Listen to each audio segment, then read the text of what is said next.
Bonjour 318, Dieu nous aime.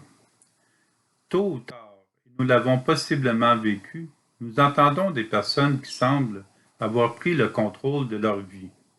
Ils vont dire des choses qui semblent les placer au-dessus de Dieu. Et les plus fragiles vont souvent emboîter le pas ou commencer à le répéter ou vivre comme elles.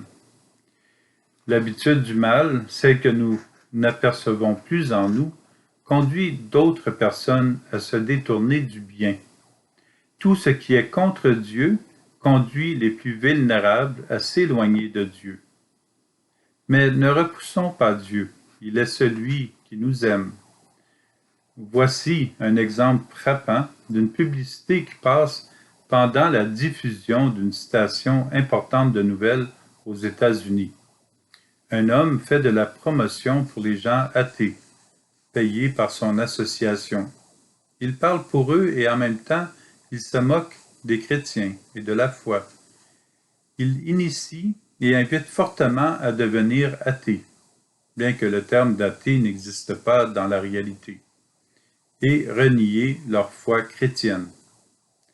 Il ajoute qu'il ne craint pas de brûler en enfer. Ce sont ses derniers mots. Prions pour lui et pour ceux qui suivront sa pensée. Il détourne des personnes de la chrétienté. Il coupe aussi le pont qui existe entre lui et Dieu. Et ce qu'il dit risque de le conduire où il ne souhaiterait pas. Il ne sait pas ce qu'il dit. Il ne perçoit pas les conséquences de ses paroles qui bloquent sa route et celle des autres vers Dieu. Personne ne veut aller en enfer, mais ses paroles sont tout de même dites. Il est convaincu de ce mensonge et il risque d'éloigner d'autres personnes de Dieu. Quelle erreur!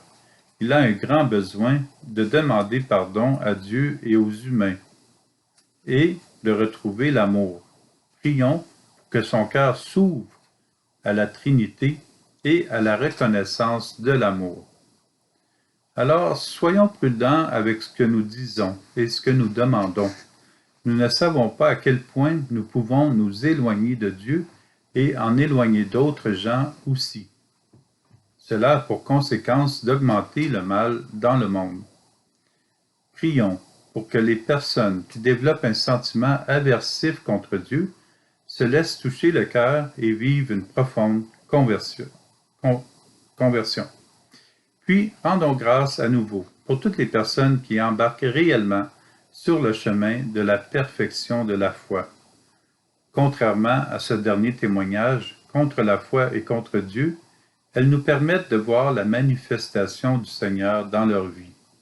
Elles nous encouragent tout simplement par leurs gestes et leurs attitudes, par leurs paroles et leurs écrits, à continuer notre route vers la sainteté.